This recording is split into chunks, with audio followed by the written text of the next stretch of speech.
Hey YouTube, I'm back with our final recap of our game of 1940, complete with our playtest mods that we've done.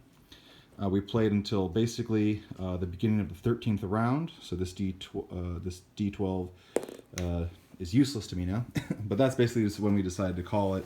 We're both very tired of playing this and of just being tired from playing it, not of playing it. I could play this all day, even though I'm losing, but we are tired from just the energy required for this massive excursion, massive undertaking that we have of this board game. So, as you can see, Germany has an iron fist on Russia. They're going down and taking the Middle East. They just took Iraq.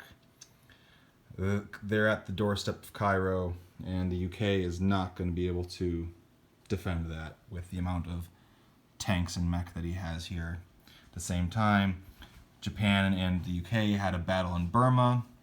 Not amazing odds for Japan to take India, but it's possible. It's definitely possible. Over here, Japan took Honolulu, and the Americans were trying to build up, but odds still not in my favor regardless. And he told me he's just going to move these guys elsewhere. So his strategy as Japan has just been fucking with me, basically. You know, just doing what he can do to confuse me. He's been changing his strategy with Japan every like 2 or 3 turns. He does something new that he's been heavily focused with Germany on this game. Anyway, Russia's resistance though made its way into Korea and then Manchuria actually, and Russia's tank is still alive in Suyan. I've swapped out since China's back in the game again. Suyan's been Chinese controlled because of Russia for a little bit, but since China's back in the game and is obviously heavily endowed to Russia, I figured I might as well throw some communist Chinese soldiers down and some roundels, communist Chinese roundels down instead, just for fun. I have them, I might as well use them, you know. But still, things are still relatively grim for them over here, regardless. But just the way that this part of the world has been shaping up is, to us it's interesting. And let's see, Anzac still holding on, still relatively defended. They had flown up one of their aircraft at the time to help out with the Americans in Honolulu, but it didn't matter.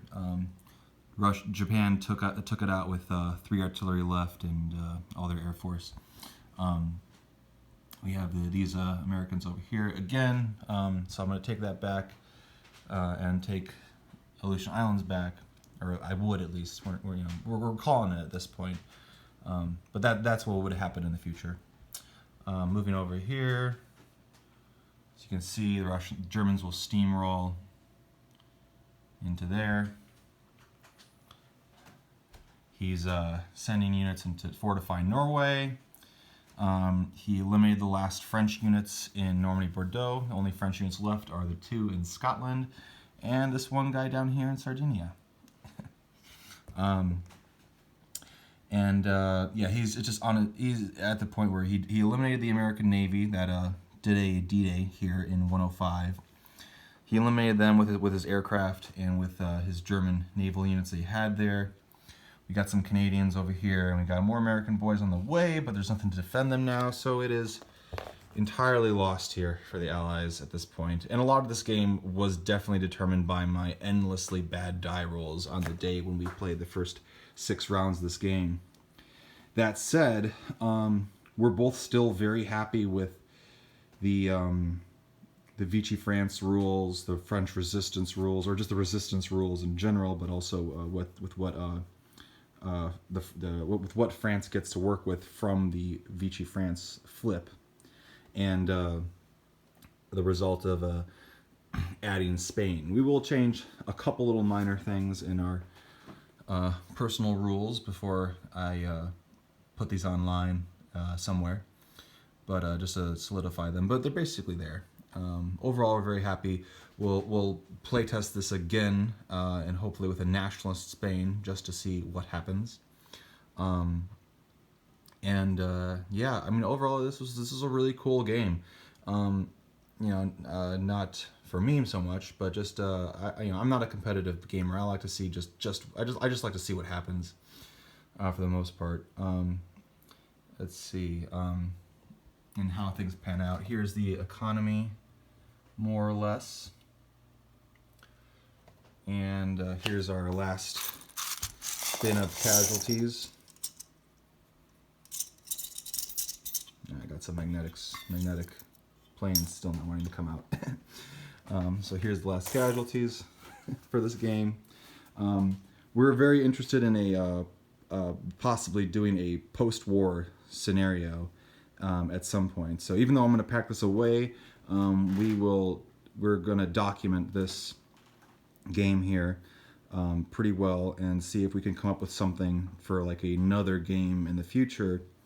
Where, like, let's say like there's an armistice or whatever, what have you, signed between the Allies and the Axis, and then you get like a man in the high with Japan and Germany just having so much, but also still continually wanting more from others and each other.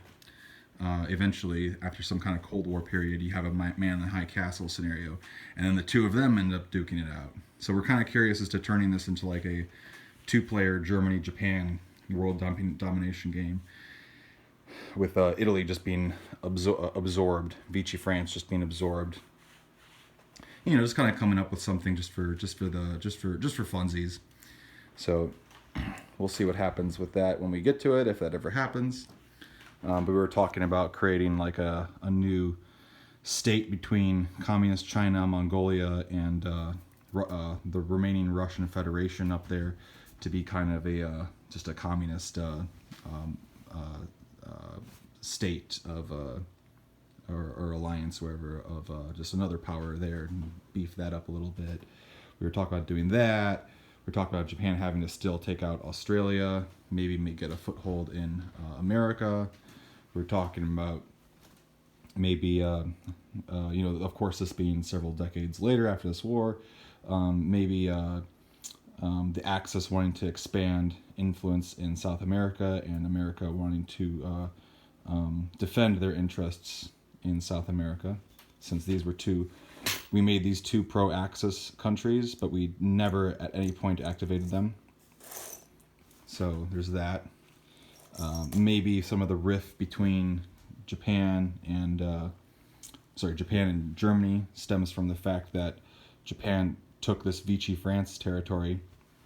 So maybe post-war Vichy France, or that portion of the German Federation, German Reich or regime, or whatever you want to call it.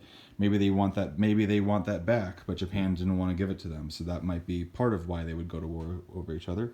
Who knows? Maybe Free France becomes some kind of entity down here in South America, in Southern Africa, Southern Central Africa. So anyway, so that's something we were talking about doing, mulling over in our heads at some point. So a lot of the stuff would get dispersed.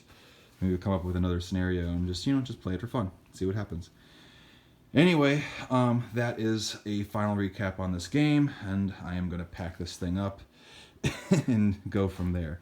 But anyway, it's been a lot of fun playing. I hope you've enjoyed us with these recap videos that I've been doing. If you've enjoyed the overview of our game, if you've been watching. I know I don't have the largest following on YouTube. Maybe that'll change, maybe it won't, but whatever. Thank you for watching. I just wanted to say that. So we'll take this. We'll resume this with a different game, probably another, or that alternate game that I was talking about. We'll resume playing regardless another day, regardless of what it is. We'll play another time, and I'll have more recap videos for you coming at you, and I'll have more